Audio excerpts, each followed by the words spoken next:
La Santísima Trinidad por San Ambrosio de Milán, segunda parte, libro 4, capítulo 1.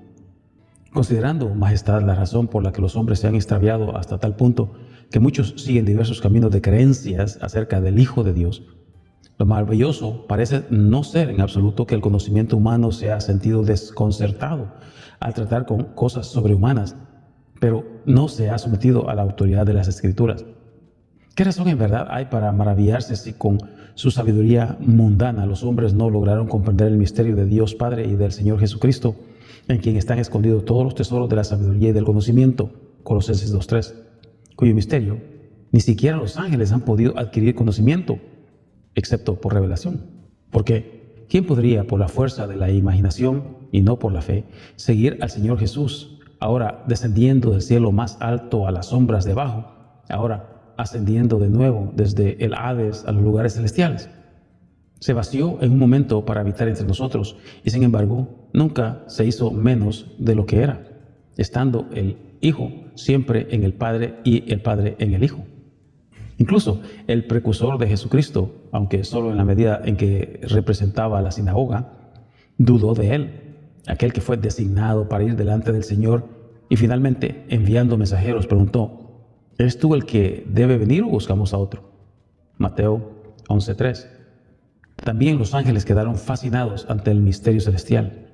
Y así, cuando el Señor resucitó y las alturas del cielo no pudieron soportar la gloria de su resurrección de entre los muertos, quien últimamente, en lo que respecta a la carne, había sido confinado en los estrechos límites de un sepulcro, incluso las huestes celestiales dudaron y quedaron asombradas, porque vino un vencedor adornado con maravillosos despojos. El Señor estaba en su santo templo. Delante de él iban ángeles y arcángeles, maravillados del botín arrebatado a la muerte, y sabiendo que nada se puede añadir a Dios desde la carne, porque todas las cosas son inferiores a Dios. Sin embargo, al contemplar el trofeo de la cruz, cuyo principado estaba sobre sus hombros, y el botín llevado por el eterno conquistador, ellos, como si las puertas no pudieran dar paso a aquel que había salido de ellos, aunque en realidad nunca podrán superar su grandeza, buscaron para él un pasaje más amplio y más elevado a su regreso, de modo que él permaneció intacto por su despojo de sí mismo. Sin embargo, era necesario que se preparara un nuevo camino ante el rostro de nuestro conquistador, porque un conquistador es siempre, por así decirlo, más alto y mayor en persona que los demás. Pero, por cuanto las puertas de justicia, que son las puertas del Antiguo y del Nuevo Testamento, por las cuales se abre el cielo, son eternas, en verdad no son cambiadas, sino levantadas. Porque no fue solo un hombre, sino el mundo entero el que entró en la persona del Todo Redentor. Enoc había sido trasladado, Elías llevado, pero el siervo claramente no está por encima de su maestro. Nadie, dice, subió al cielo, sino aquel que descendió del cielo, Juan 3:13. E incluso de Moisés, aunque su cadáver nunca fue visto en la tierra, en ninguna parte leemos que se trate de alguien que permaneciera en la gloria celestial, a menos que fuera después de eso. El Señor, con las arras de su propia resurrección, rompió las ataduras del infierno y exaltó las almas de los piadosos. Enoc entonces fue trasladado y Elías lo alcanzó, ambos como siervos, ambos en el cuerpo, pero no después de la resurrección de entre los muertos, ni con el botín de la muerte y el séquito triunfal de la cruz.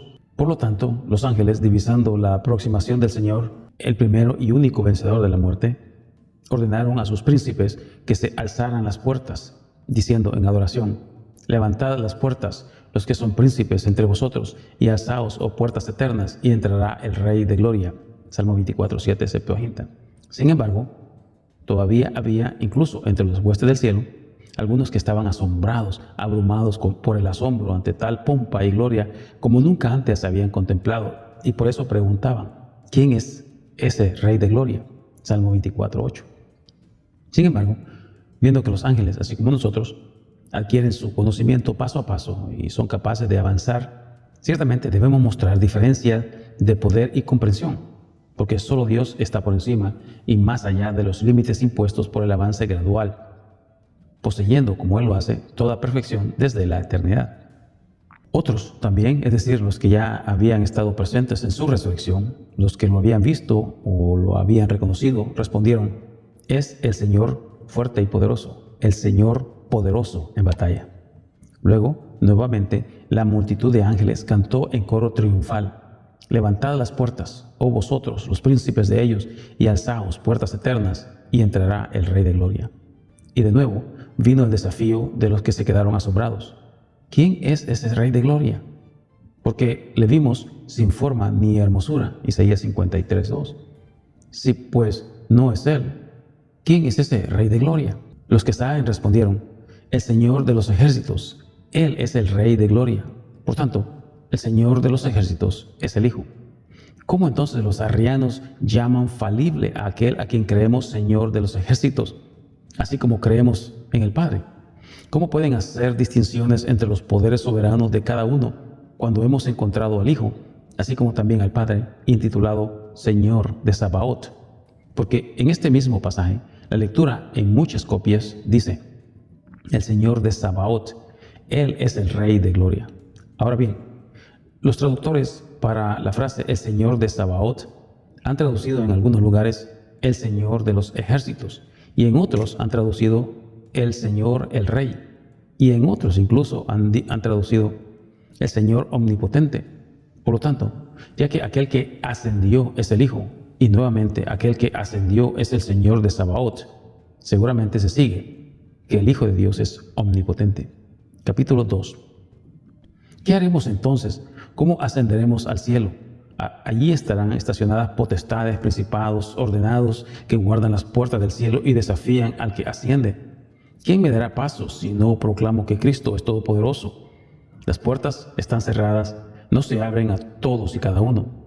No todo el que quiera entrará, a menos que también crea según la verdadera fe. La corte del soberano está bajo vigilancia. Supongamos, sin embargo, que alguien que es indigno se ha infiltrado, se ha escapado de los principados que guardan la puerta del cielo, se ha sentado a la cena del Señor. Cuando el Señor del banquete entra y ve a uno que no está vestido con el traje de bodas de la fe, lo arrojará a las tinieblas de afuera, donde está el llanto y el crujir de dientes. Mateo 22:11. Si no guarda la fe y la paz. Conservemos, pues, el vestido de bodas que hemos recibido, y no neguemos a Cristo lo que es suyo, cuya omnipotencia anuncian los ángeles, predicen los profetas, testifican los apóstoles, como ya hemos demostrado anteriormente. Quizás, en efecto, el profeta ha hablado de su entrada no solo con respecto a las puertas del cielo universal, porque hay también otros cielos por donde pasa la palabra de Dios, de la cual se dice: tenemos un gran sumo sacerdote que traspasó los cielos, a Jesús, el Hijo de Dios. Hebreos 4:14. ¿Cuáles son esos cielos? Pero incluso los cielos de los cuales el profeta dice que los cielos declararán la gloria de Dios. ¿No acaso son los cielos de los cuales el profeta dice que los cielos declaran la gloria de Dios? Salmo 19:1. Porque Cristo está a la puerta de tu alma. Escúchalo hablar. He aquí, yo estoy a la puerta y llamo. Si alguno me abre, entraré a él y cenaré con él y él conmigo. Apocalipsis 3:20. La iglesia dice, hablando de él: la voz de mi hermano suena a las puertas. Cantares 5:2. Él está entonces no solo porque delante de él van ángeles diciendo: levantad las puertas, oh príncipes. ¿Qué puertas? ¿Qué son estas puertas? Incluso aquellas de las que el salmista canta también en otro lugar cuando dice: ábreme las puertas de la justicia. Salmo 118:19. Abre pues tus puertas a Cristo para que entre en ti. Abre las puertas de la justicia, las puertas de la castidad, las puertas del coraje y la sabiduría. Creed en el mensaje de los ángeles cuando dicen: alzaos puertas eternas y entrará el Rey de Gloria, el Señor de los ejércitos. Tu puerta es la confesión fuerte hecha con voz fiel. Es la voz del Señor que el apóstol desea que se abra, como dice: para que se me abra una puerta de la palabra para anunciar el misterio de Cristo. Colosenses 4:3. Que se abra pues tu puerta a Cristo, y que no solo se abra, sino que se levante, si es que es eterna y no está condenada a la ruina. Porque está escrito: y alzaos vosotros puertas eternas. Se levantó el dintel para Isaías cuando el serafín tocó sus labios y vio al Señor de Sabaoth. Tus puertas serán entonces alzadas si crees que el Hijo de Dios es eterno, omnipotente, por encima y más allá de toda alabanza y comprensión, conociendo todas las cosas, tanto pasadas como futuras, mientras que si lo juzgas como de poder y conocimientos limitados y subordinados, no levantas las puertas eternas. Alzad pues vuestras puertas para que Cristo entre a vosotros, no un Cristo como los arrianos creen que es un mezquino, débil y servil, sino Cristo en la forma de Dios, Cristo con el Padre, para que entre tal como es, exaltado sobre el cielo y sobre todas las cosas. Y para que envíe sobre ti su Espíritu, es conveniente que creas que ha ascendido y está sentado a la diestra del Padre, porque si en pensamiento impíos lo retienes entre las cosas creadas y terrenales, si no parte por ti, no asciende por ti. Entonces a ti el Consolador no vendrá, tal como Cristo mismo nos lo ha dicho, porque si no me voy, el Consolador no vendría a vosotros, pero si me voy, os lo enviaré. Juan 16, 7. Pero si lo buscas entre los seres terrenales, como lo buscó María de Magdala, mira que no te diga como a ella, no me toques, porque todavía no he subido a mi Padre. Tus puertas son estrechas, no me dejan paso, no pueden ser levantadas y por tanto no puedo entrar. Ve pues a mis hermanos, es decir, a aquellas puertas eternas que en cuanto ven a Jesús se levantan. Pedro es una puerta eterna, contra quien las puertas del infierno no prevalecerán. Mateo 16, 18. Eternas son las puertas de la iglesia, donde el profeta, deseoso de proclamar las alabanzas de Cristo, dice: para que yo pronuncie todas tus alabanzas a las puertas de la hija de Sión. Salmo 9, 14. Grande pues es el misterio de Cristo, ante el cual hasta los ángeles se quedaron estupefactos y desconcertados. Por esta causa, pues, es tu deber adorarlo, y siendo siervo, no debes desmerecer a tu Señor. No puedes alegar ignorancia, porque para este fin Él descendió para que puedas creer. Si no crees, Él no ha bajado por ti, no ha sufrido por ti. Si yo no hubiera venido, dice la Escritura, y no hubiera hablado con ellos, no tendrían pecado. Pero ahora no tienen excusa por su pecado. El que me odia a mí, aborrerse también a mi Padre. Juan 15, 22, 23. ¿Quién entonces odia a Cristo, sino el que habla de su deshonra? Porque así como es parte del amor el dar, así es parte del odio quitar el honor. El que odia pone en duda, el que ama rinde reverencia. Capítulo 3. Examinemos ahora algunas otras objeciones planteadas por los arrianos. Ellos dicen que está escrito: la cabeza de todo hombre es Cristo, y la cabeza de la mujer es el hombre, y la cabeza de Cristo es Dios. 1 Corintios 11:30. Que me digan, si les place, qué quieren decir con esta objeción, sea al unir o al disociar estos cuatro términos. Supongamos que quieren unirse a ellos y decir que Dios es la cabeza de Cristo en el mismo sentido y manera en que el hombre es la cabeza de la mujer. Observen en qué conclusión caen. Porque si esta comparación se basa en la supuesta igualdad de sus términos, y estos cuatro, mujer, hombre, Cristo y Dios, se consideran juntos en virtud de una semejanza resultante de ser de una misma naturaleza, entonces la mujer y Dios comenzará a estar bajo una misma definición. Pero si esta conclusión no es satisfactoria a causa de su impiedad, que se divida según el principio que quiera. Por lo tanto, si quieren que Cristo esté con Dios Padre en la misma relación que la mujer con el hombre, entonces seguramente declaran que Cristo y Dios son de una sola sustancia, en la medida en que la mujer y el hombre son de una misma naturaleza con respecto a la carne, porque su diferencia es con respecto al sexo. Pero, viendo que no hay diferencia de sexo entre Cristo y su Padre, reconocerán lo que es uno y común al Hijo y al Padre respecto a la naturaleza, mientras que negarán la diferencia que radica en el sexo. ¿Les contenta esta conclusión? ¿O tendrán a la mujer, al hombre y a Cristo como una sola sustancia y distinguirán al Padre de ellos? ¿Les servirá esto entonces? Supongamos que así es, y luego observemos a dónde son llevados. Deben confesarse no simplemente arrianos, sino muy fotinianos, porque solo reconocen la humanidad de Cristo, a quien juzgan apto solo para ser colocado en la misma escala que los seres humanos. O bien, por muy contrarias que sean sus inclinaciones, deben suscribirse a nuestra creencia, mediante la cual mantenemos diligente y piadosamente aquello a lo que han llegado mediante un piadoso curso de pensamiento, que Cristo es, en verdad, después de su generación divina, el poder de Dios, mientras que después de vestirse de la carne, es una sustancia con todos los hombres en cuanto a su carne, excepto en verdad la propia gloria de su encarnación, porque tomó sobre sí la realidad, no una semejanza fantasmal de la carne. Sea pues Dios la cabeza de Cristo en cuanto a las condiciones de la humanidad. Observe que la Escritura no dice que el Padre es la cabeza de Cristo, sino que Dios es la cabeza de Cristo, porque la deidad como poder creador es la cabeza del ser creado. Bien dijo el apóstol, la cabeza de Cristo es Dios. Traer ante nuestros pensamientos tanto la divinidad de Cristo como su carne, implicando el decir la encarnación en la mención del nombre de Cristo y en la mención del nombre de Dios, la unidad de la divinidad y la grandeza de la soberanía. Pero la afirmación de que Dios es la cabeza de Cristo por la encarnación lleva al principio de que Cristo, en cuanto encarnado, es la cabeza del hombre, como claramente lo expresó el apóstol en otro pasaje donde dice, ya que el hombre es cabeza de la mujer, así como Cristo es la cabeza de la iglesia, Efesios 5:23, mientras que en las palabras siguientes añade, ¿quién se entregó por ella? Efesios 5:25. Después de su encarnación, entonces, Cristo es cabeza del hombre, pues su entrega surgió de su encarnación.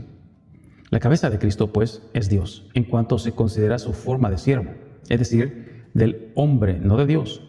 Pero no hay nada contra el Hijo de Dios, si, según la realidad de su carne, es semejante a los hombres, mientras que en cuanto a su divinidad es uno con el Padre.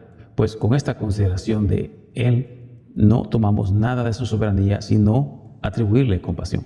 Pero, ¿quién puede negar con buena conciencia la única divinidad del Padre y del Hijo, cuando nuestro Señor, para completar su enseñanza a sus discípulos, dijo, para que ellos sean uno, como también nosotros somos uno?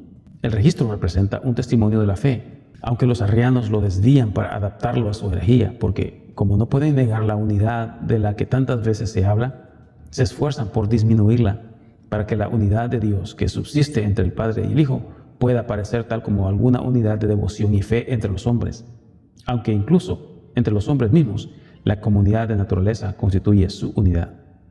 Así, con abundante claridad refutamos la objeción comúnmente planteada por los arrianos para debilitar la unidad divina, basándose en que está escrito, pero el que planta y el que riega son uno. Este pasaje, los arrianos, si fueran sabios, no lo citarían contra nosotros, porque ¿cómo pueden negar que el Padre y el Hijo son uno? Si Pablo y Apolos son uno, tanto en la naturaleza como en la fe. Al mismo tiempo, concedemos que no pueden ser uno en todas partes, en todas las relaciones, porque las cosas humanas no pueden compararse a las divinas. Sin separación, entonces, no debe hacerse del verbo de Dios separación en poder o separación en sabiduría por causa de la unidad de la sustancia divina.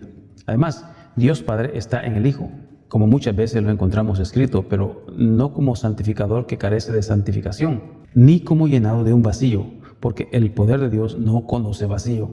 Tampoco el poder de uno aumenta con el poder del otro, porque no hay dos poderes, sino un poder.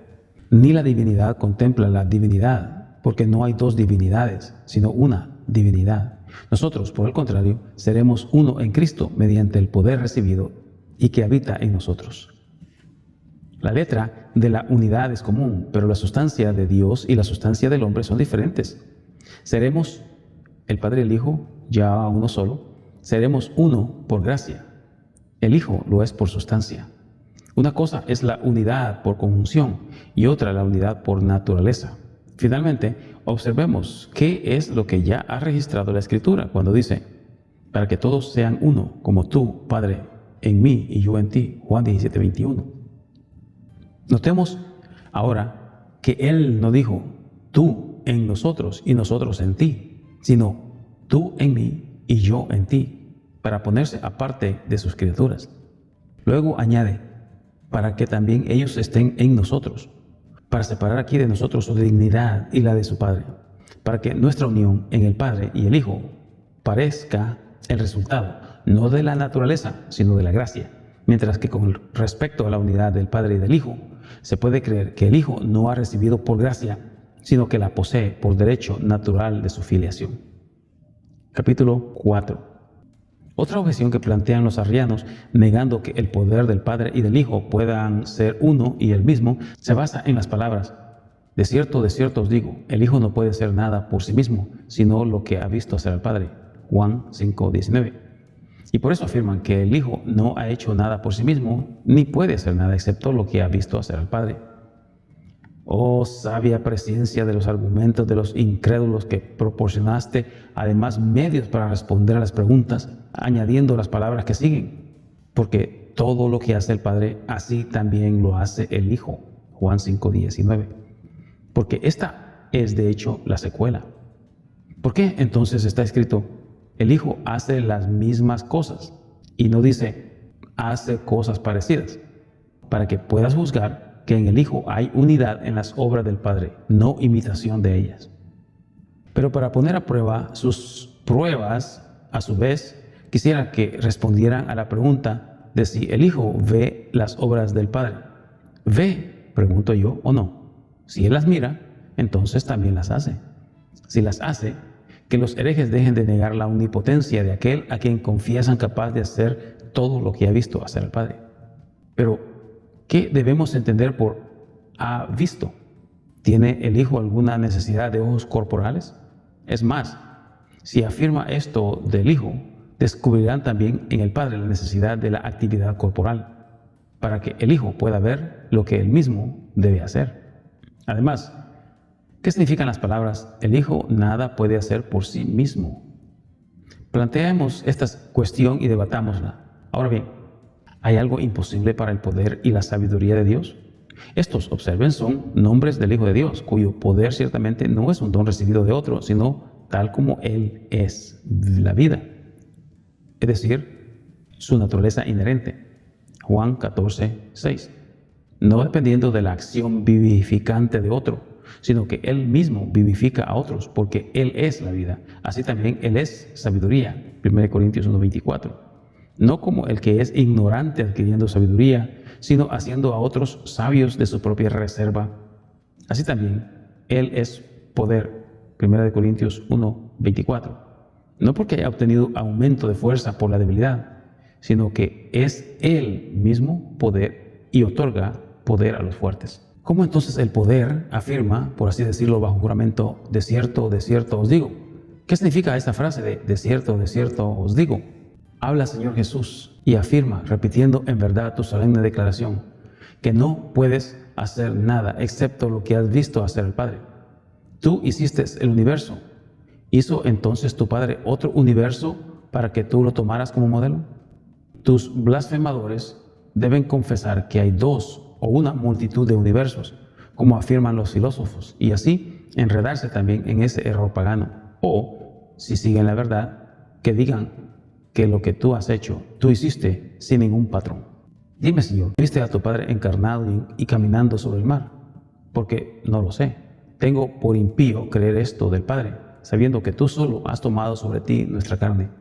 ¿Cuándo vistes al Padre en las bodas, convirtiendo el agua en vino? No, pero he leído que solo tú eres el Hijo único, engendrado del Padre. Me han enseñado que tú solo, en el misterio de la encarnación, naciste del Espíritu Santo y de la Virgen. Las cosas, entonces, que hemos citado como obras tuyas, no las hizo el Padre, sino que solo tú, sin guía de ninguna obra realizada por tu Padre, para la compra de la salvación del mundo, con tu sangre, saliste sin mancha de la Virgen Matriz.